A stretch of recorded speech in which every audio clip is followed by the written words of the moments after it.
नमस्कार, आप देख रहे हैं दैनिक स्टेट समाचार और मैं हूं स्वप्निल बचियाला। आपको बताते चले जिस तरह से लगातार हम आपको लाइव अपडेट्स दे रहे हैं कि कोरोना की जिस तरह से कोविड-19 के लगातार केस हमारे उधमपुर डिस्ट्रिक्ट में आ रहे हैं। जिस तरह से मैं बीते दिन की बात करूं तो 252 केसेस जो है हमारे उधमपुर में आए हैं। काफ़ी बड़ी चौंकाने वाली बात थी क्योंकि पहली बार उधमपुर में 252 केस आना आप खुद समझ सकते हैं कि कितनी बड़ी बात है। इसी सब पे बात करने के लिए मेरे साथ मौजूद है Bharatiya Janata party state wise president पवन खजुरिया जी। सर, पहले तो दैनिक स्टेट समाचार में आपका स्वागत है। नमस्कार। क्या कहना चाहेंगे जिस तरह से कोरोना की महामारी हर जिलों में है? अगर हम स्पेशल उधमपुर की अगर हम बात करते हैं तो उधमपुर में लगातार पॉजिटिव केसेज जो हैं उधमपुर में बढ़ते जा रहे हैं। कल की अगर हम बात करें, कल 252 केसेज जैसे उधमपुर डिस्ट्रिक्ट में पाए गए। जिला आयुक्त कार्यालय में कुछ 19 केसेज जो है पॉजिटिव पाए गए। क्या कहना चाहेंगे, लोगों को क्या संदेश देना चाहेंगे? देखिए, ये कोरोना महामारी के चलते इसको हमें बड़ी गंभीरता से लेना है, क्योंकि ये अब लगभग 1.5 साल के करीब ऐसा हुआ कि ये कोरोना से हम कैसे जीतें, उसके लिए सरकार की तरफ से बनाए हुए नियमों का हम सब लोग पालन भी कर रहे हैं।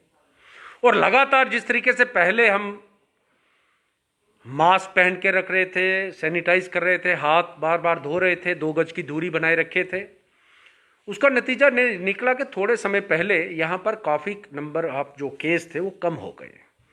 लेकिन फिर भी कहीं ना कहीं समाज के अंदर थोड़ी बहुत लापरवाही हुई और दूसरी वेव जो आई उसने एकदम यहाँ पर कोरोना का एक कहर सा मचा दिया।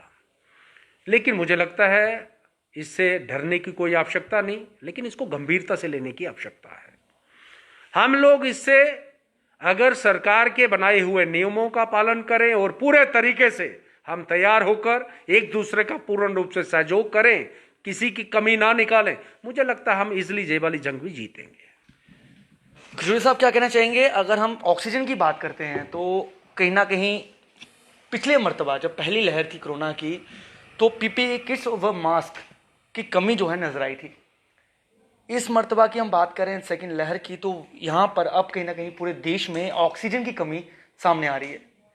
क्या भारतीय जनता पार्टी जो है सत्ता में है, क्या आप नहीं मानते कि अगर ये जिस तरह से अब जो कि ऑक्सीजन प्लांट जो है जिलों में लगाए जा रहे हैं, अगर पहले ही इस तरह की अगर जो है ऑक्सीजन प्लांट्स हर जिलों में लगा दिए जाते तो आज जो है लोगों की जो घुट घुट कर जो लोग मर रहे हैं तो उन लोगों की जो है जान बच सकती थी। देखिए, ऐसा है कि हर साल कई बार बीमारी कोई आती है, उससे जूझने के लिए, उससे निपटने के लिए तैयारियां होती है। लेकिन हमारी हिंदुस्तान एक डेवलपिंग कंट्री है, लेकिन मुझे लगता है हमारे देश के प्रधानमंत्री श्रीमान नरेंद्र मोदी जी हमेशा तत्पर रहते हैं। जैसे उन्होंने ऑक्सीजन की बात की, इस कोरोना महामारी के चलते लगातार से जो केस बढ़ रहे थे और मुझे लगता है लोगों को ऑक्सीजन जिस प्रकार से आवश्यकता पड़ रही थी, उन्होंने एकदम से ऐलान करते हुए 500 कुछ जो ऑक्सीजन प्लांट लगाने की हर जिले में बात की है। मुझे लगता है हमें उसकी सराहना करनी चाहिए, उनका वेलकम करना चाहिए। लेकिन दूसरी बात जो अभी आपने कही कि जिस तरीके से केस बढ़ रहे हैं, ऑक्सीजन की कमी, उसको पहले क्यों नहीं किया गया? लेकिन अगर मैं इस पे कहीं बात चाहूँगा तो कहीं ना कहीं पॉलिटिकल बात होगी। मुझे लगता है इस समय हम पॉलिटिकल किसी के ऊपर छीटाकशी ना करते हुए हम वर्तमान और आने वाले फ्यूचर को हम कैसे अच्छा करें उसको ध्यान में रखते हुए हम सबको सहयोग करना है। और ऑक्सीजन, खासकर मैं उधमपुर की बात करूंगा कि उधमपुर का हमारा जो प्रशासन है, हमारा हॉस्पिटल का जो प्रशासन है, बहुत बढ़िया तरीके से काम कर रहा है। और कल हम स्वयं रूप से अपने साथियों के साथ वहाँ गए थे, वहाँ पर सफिशिएंट तरीके से वहाँ पर ऑक्सीजन अवेलेबल है। मुझे लगता है हमारे खासकर उधमपुर में अभी ऐसी कोई दिक्कत नहीं है। तो देखिए ना, अगर हम उधमपुर की बात ही ना करें, अगर हम पूरे जम्मू कश्मीर की यूटी की बात करें तो कहीं ना कहीं जम्मू में आप रोज़ फोटो वीडियोस देख रहे होंगे, रोज़ लोगों के लाइव देख रहे हैं। स्टेट समाचार हम लगातार हमारे सहयोगी वहाँ से लाइव करते हैं कि जिला जीएमसी हॉस्पिटल में के बाहर जो है, जीएमसी के बाहर ही जो है ऑक्सीजन लेकर किस तरह से पार्क्स में लेटे हैं लोग, किस तरह से बाहर गेट के बाहर स्टेयर्स पर जो है बैठकर जो है ऑक्सीजन ले रहे हैं। काफ़ी बड़ा मतलब जो हमने पिक्स देखी, वो उस तरह की हमने वीडियो देखी, हमारे खुद के होश उड़ गए कि ये हालत जो है अब जम्मू में हो रही है। जम्मू की जीएमसी में बेड की कमी काफ़ी नज़र आने को मिल रही है। देखिए, ये बड़ी दुखदायक बात है जो भी आपने कही कि अगर कोई पेशेंट हॉस्पिटल के बाहर बैठकर ऑक्सीजन ले, ये हमारे लिए बड़ी दुखदायक की बात है। लेकिन मैं समझता हूँ जिस प्रकार से हमारा प्रशासन काम कर रहा है, हमारी सरकार काम कर रही है, आज लगातार से जो केस बढ़ रहे हैं एकदम कहीं ना कहीं दिक्कतों का सामना करना पड़ रहा है। लेकिन फिर भी मुझे लग रहा है, मैं आज भी अभी जम्मू से आ रहा हूं, मुझे लग रहा है कि जिस तरीके से आज भी हमने मेडिकल कॉलेज में देखा, गांधीनगर हॉस्पिटल में देखा, सरकार पूरे तरीके से एक एक चीज़ को बड़ा मिन्यूटली चेक कर रही है ताकि किसी प्रकार की कोई किसी को दिक्कत ना। चलिए एक सवाल करना चाहूँगा, अभी कुछ दिन पहले जो है बंगाल में इलेक्शंस होती हैं, क्या आप नहीं मानते जिस तरह से कोरोना की महामारी लगातार फैलते जा रही थी काफ़ी देर से, तो भारतीय जनता पार्टी को चाहिए था, क्योंकि जब बंगाल में इलेक्शन हो रही थी तो भारतीय जनता पार्टी की सरकार जो थी वो बंगाल में थी और इलेक्शंस को डिले कर दिया जाता और उस वक्त लोगों की सेवा में जुटी होती, तो आज कहीं ना कहीं लोग जो हैं गुट गुट कर जो है नहीं मर रहे होते, लोगों को दिक्कतों का सामना नहीं करना पड़ रहा होता, क्योंकि भारतीय जनता पार्टी ही अगर लोगों की सेवा कर रही होती तो। देखिए, ऐसा है कि अभी आपने कहा बंगाल में जैसे भारतीय जनता पार्टी की सरकार थी, बंगाल में कभी भी भारतीय जनता पार्टी की सरकार नहीं रही है। हाँ, केंद्र में सरकार है, इसमें कोई संदेह नहीं। लेकिन जो आपने कहा बंगाल में जिस तरीके से वहाँ चुनाव हुए उस कारण पूरे देश भर के अंदर कोरोना महामारी चली है, तो मैं इसको कतई मानूंगा नहीं। हाँ, मैं ये अवश्य समझता हूँ, क्योंकि वो भी एक चुनाव की प्रक्रिया थी, क्योंकि वहाँ के हालात आज आप देख ही रहे हैं।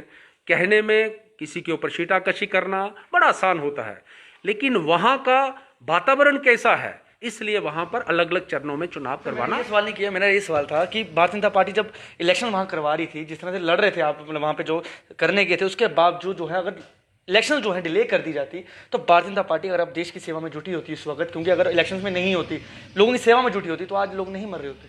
देखिए, ये निर्णय जो है वो चुनाव आयोग का निर्णय है, उन्होंने लिया था, लेकिन मुझे लगता है कि उसके सरकार के बनाए हुए नियमों के हम अगर उसका पालन करें, मुझे लगता है जिस तरीके से कोरोना को हम गंभीरता से अब ले रहे हैं, सरकार गंभीरता से ले रही है और जल्द ही हम इसके ऊपर निपटने में कामयाब। सर, अंत में लाइव आपको लोग देख रहे हैं, क्या आश्वासन देंगे जिस तरह से महामारी कोरोना की, अगर हम उधमपुर की भी बात करें, लगातार केसेस फैल रहे हैं, उधमपुर में हर गली मोहल्ले से जो है पॉजिटिव केसेस आते नजर आ रहे हैं, as a Bharatiya Janata party vice president होने के नाते क्या आश्वासन जो है आप लोगों को देंगे? देखिए, ऐसा है कि कोरोना महामारी के चलते जिस प्रकार से हमारे कार्यकर्ता दिन रात मेहनत करते हुए लोगों के लिए हर समय तत्पर हैं, तैयार हैं, कभी भी कहीं से हमारे हेल्पलाइन नंबर पे फ़ोन आता है तो हमारे कार्यकर्ता उसके लिए काम करते हैं। लेकिन इस समय कोई राजनीति करने का विषय नहीं। मेरा आपके माध्यम से भी जनता के आगे अपील है, निवेदन है कि हम सबको एक दूसरे का सहयोग करते हुए इस कोरोना को हराना है और हमें ये जंग जीतनी है। जी धन्यवाद जी। जिस तरह से आपको बताते चलें, लगातार हम चैनल के माध्यम से भी लोगों से यही अपील कर रहे हैं, इस वक्त जो है एक होने की ज़रूरत है, कंधे से कंधा मिलाकर चलने की ज़रूरत है, क्योंकि अगर कोविड-19 जैसी बीमारी से लड़ना है तो कृपया मास्क का उपयोग करें, सैनिटाइजर का उपयोग करें, सोशल डिस्टेंसिंग का उपयोग करें और सतर्क रहें, स्वस्थ रहें और सुरक्षित रहें। इसी के साथ मुझे मेरे कैमरामैन अजय कुमार को दीजिए इजाज़त। नमस्कार।